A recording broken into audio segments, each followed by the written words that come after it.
for our official groundbreaking for our new building. To kick us off, it is my pleasure to introduce our association president, Catherine Sotelo.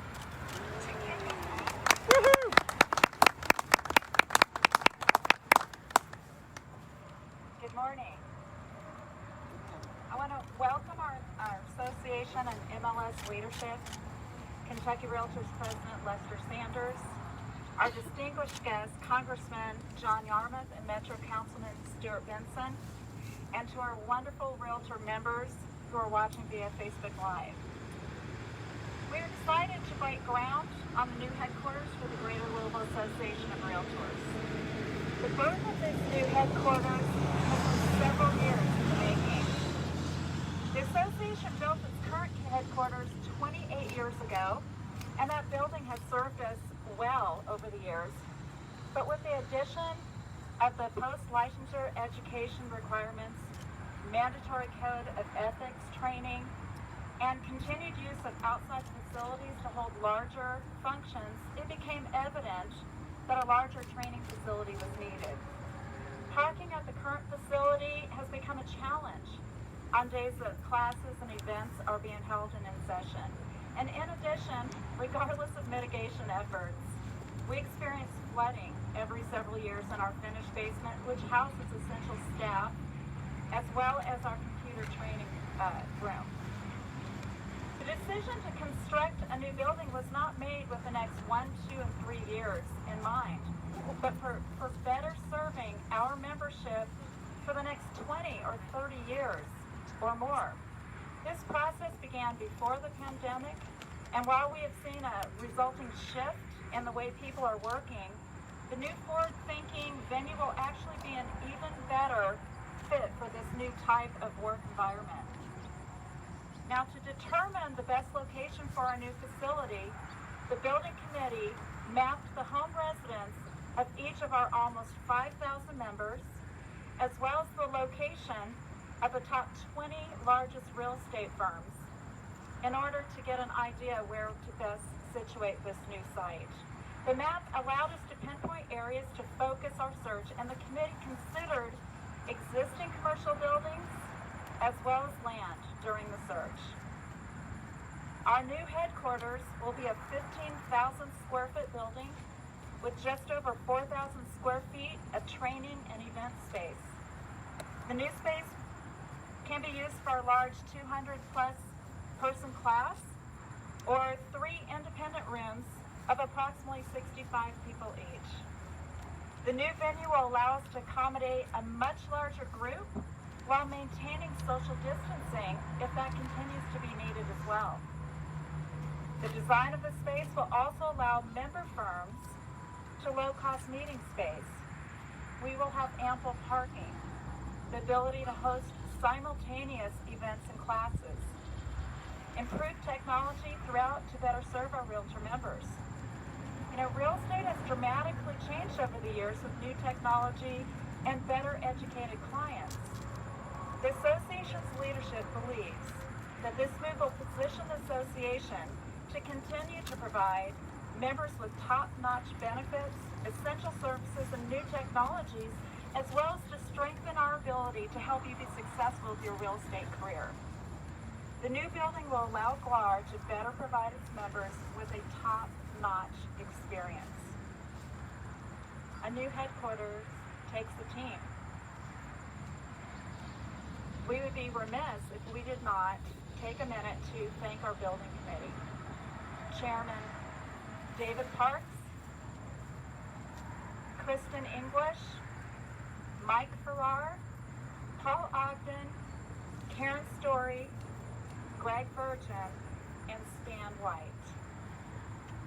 And the anticipated completion date will be July of 2021. It's my pleasure to introduce Congressman Yarmuth.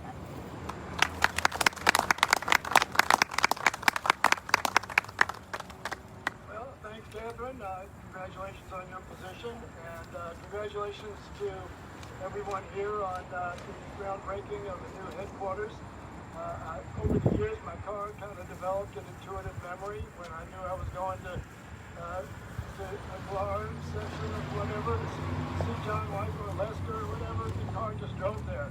So I'm going to have to reprogram my mental process here. But I look forward to that. Let me say just a couple things. I understand that right now, real estate's holding its own, certainly in this new economy with low interest rates, and your biggest problem is probably not enough inventory.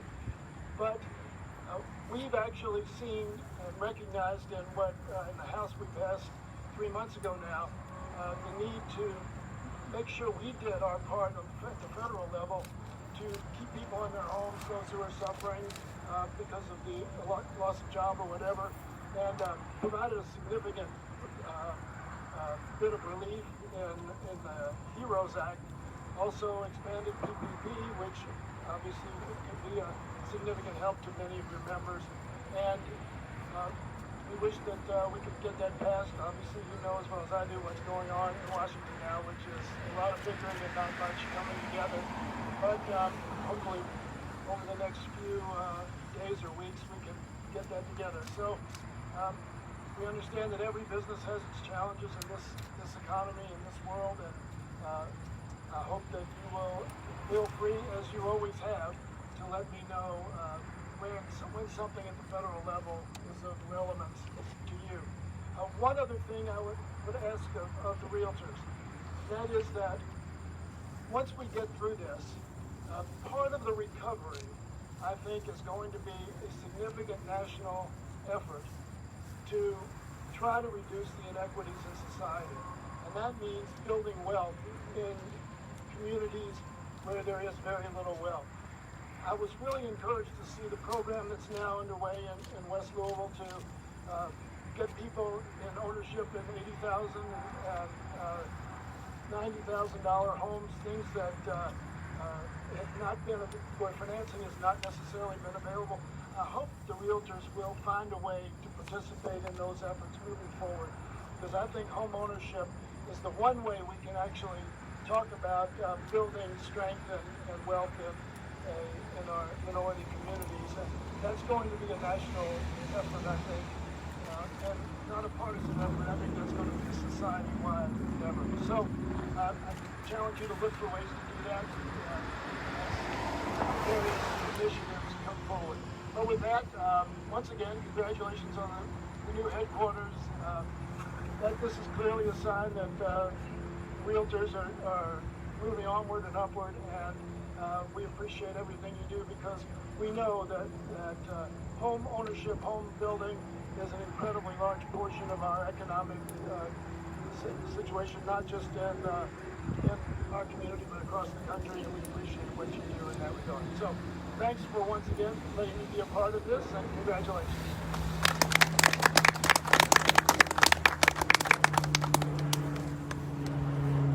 Thank you, Congressman Yarmuth. I would like to present and ask for Metro Council member Stuart Benson, whose district our new headquarters will reside in, to come up and say a few words.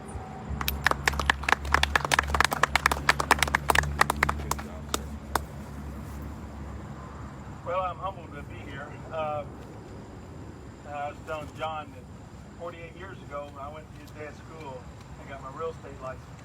I don't have it any longer. I don't sell real estate, but one of the things in our life, everybody pays somebody because of their skills. And what you all do, present to our community, helps people know when you're buying a piece of property, what's involved, and help. Everybody, sometimes people think they can do without it. Sometimes they're misguided, and so. But it's nice that you all are strong and are growing. I think growing, and we need that. Congressman Yarmuth mentioned something that kind of. I taught vocational education for 28 years. I was a tool and die maker at GE, and I taught machine shop in the school system. And I put over 500 kids in jobs. And one of the things that nobody listens, but I keep preaching it anyway. They always say we don't have enough affordable housing. And I said, I don't think you ever will. I said, you all know what the problem is. yeah, we don't have enough affordable housing. I said, no. The problem is when a kid gets out of school, whenever, at the end of the rainbow, there's got to be a job. And people pay people because of their skill. I mean, I'm 72 years old. I can go any place in the world and get a job as a toolmaker.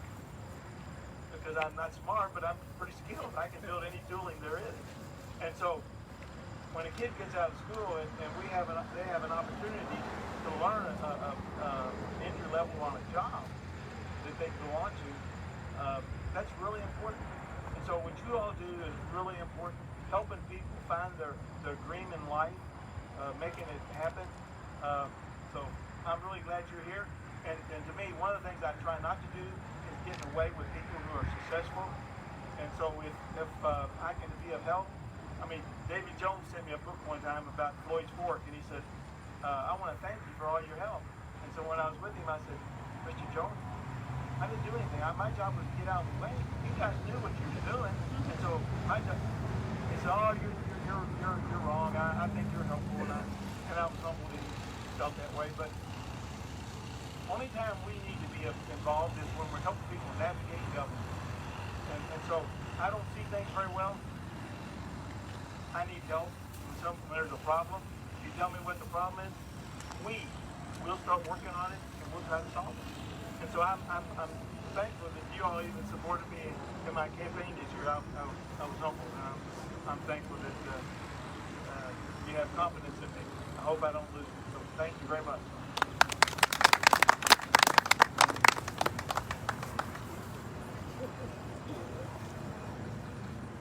Now I would like to invite GLAR President Catherine Sotelo, MSI President John Weichel, and our building chair Dave Parks to assist me in our groundbreaking ceremony.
Thank you all so much for joining us today. We would like to thank MC Associates. We're excited to work with them as our contractor on this building.